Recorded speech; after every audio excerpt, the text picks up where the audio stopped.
Saying no can feel like betraying our family isn't simply about becoming better at setting boundaries. You learned that love had to be earned, that your needs came second. Here you are not only protecting yourself from discomfort, sometimes this yes isn't only protecting your own story, it's protecting the story of your family.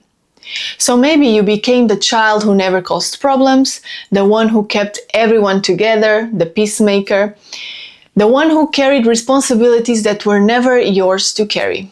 And the beautiful thing is that once you begin to understand what is driving your yeses, you're no longer trapped by them. I would like to leave you with one important tip, one that has changed everything for me. Now the question is,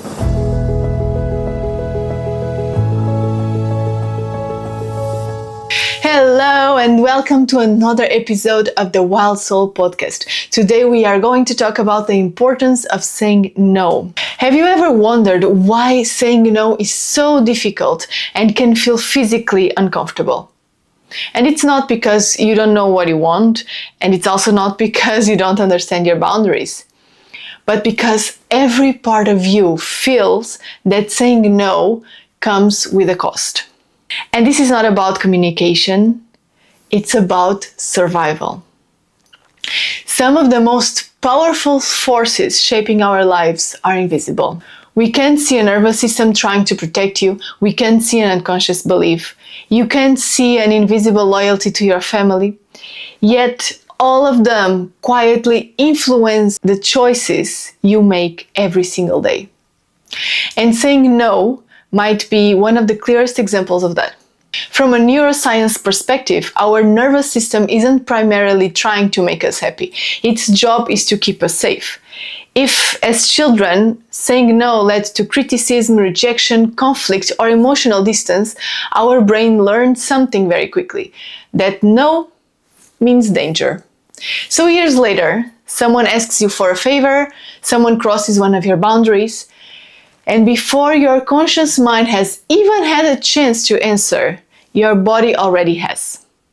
Your heart races, your stomach tightens, you feel guilty, you over-explain, you soften your answer or you change your mind. Or you simply say yes when you wanted to say no. Not because you're weak, it's because your body still believes it's protecting you. But the story doesn't end in the nervous system. Because the experiences your body learned don't simply disappear.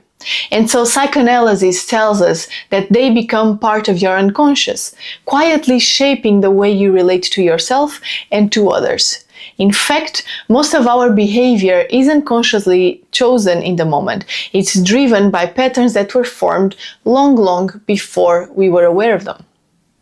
So maybe, without realizing it, you learned that love had to be earned, that being good meant always being available, that your needs came second, and that saying no would mean to lose the love you craved so much for. Here you are not only protecting yourself from discomfort, you are protecting old emotional bonds. So every time you say yes against yourself, against your will, you may not be responding to the person in front of you. You may be responding to someone from the past. And it's not really the adult saying yes. It's the child inside you who once learned that approval felt safer than authenticity and that love had to be earned. So what feels like a choice today may actually be an unconscious repetition of an old survival strategy where love was felt as fragile. And sometimes it goes even deeper. Sometimes this yes isn't only protecting your own story, it's protecting the story of your family. In systemic therapy, we see many of these yeses as invisible loyalties to a clan, to a family. Because one of the core principles of systemic therapy is that every member of a family has the right to belong. So maybe you became the child who never caused problems, the one who kept everyone together, the peacemaker, the one who carried responsibilities that were never yours to carry, the one who never asked for too much. And over time, these roles begin to feel like your identity. who you are. So saying no can feel like betraying our family even when no one has actually asked us to sacrifice ourselves. It's an invisible loyalty. Healing then isn't simply about becoming better at setting boundaries. Real change doesn't happen by learning new communication techniques. It happens when the part of you that learned that saying no was dangerous no longer needs to protect itself. When old patterns become conscious. When invisible loyalties are finally seen. Only then does saying no stop feeling like a threat and start feeling like freedom. Sometimes it's about recognizing that you are still protecting relationships that no longer require protection. Now the question is, who do you want to become from here on? Because every yes shapes your identity. Every no shapes it too. So each decision is a vote for the person you're becoming.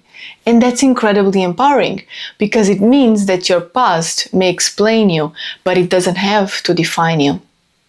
If your nervous system learned fear, if your unconscious learned approval, if your family system taught loyalty, then every conscious no becomes something much bigger than a boundary. It becomes evidence that you are no longer living from survival. You're living from choice. Every time you abandon your truth to gain approval, every time you silence yourself to avoid discomfort, every time you say yes when your whole body is saying no, you move a little further away from yourself. Not because someone else took your power, but because little by little you handed it away. And maybe that's why so many people feel disconnected. Not because they don't know themselves, but because they've spent years practicing being someone else. Perhaps saying no is never really about other people. Maybe every no is simply an invitation to return to yourself. And the beautiful thing is that once you begin to understand what is driving your yeses, you're no longer trapped by them. And here systemic therapy can help you loosen the grip that old emotional bonds and loyalties still have in you. And coaching can help you discover the person that you want to become. But for now, I would like to leave you with one important tip, one that has changed everything for me. Next time you feel guilty for saying no, pause. And instead of asking, will they still like me? Ask yourself, what part of me is afraid of saying no? Who am I afraid of disappointing? Because every decision you make is either an act of self-abandonment or an act of choosing yourself. And then ask one more important question, the one that for me has really the power. Is this bringing me closer or further away from myself? I hope you have taken great value from this episode.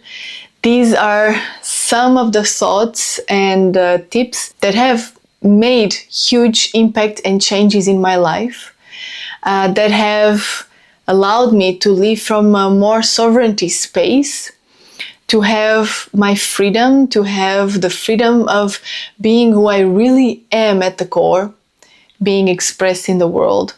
And of course, this is still a learning and a developing process. But these questions and this understanding made all the difference for me. And I'm more than happy if you achieve that too for yourself. So I hope you have enjoyed. Let me know what resonated the most with you and see you in the next episode.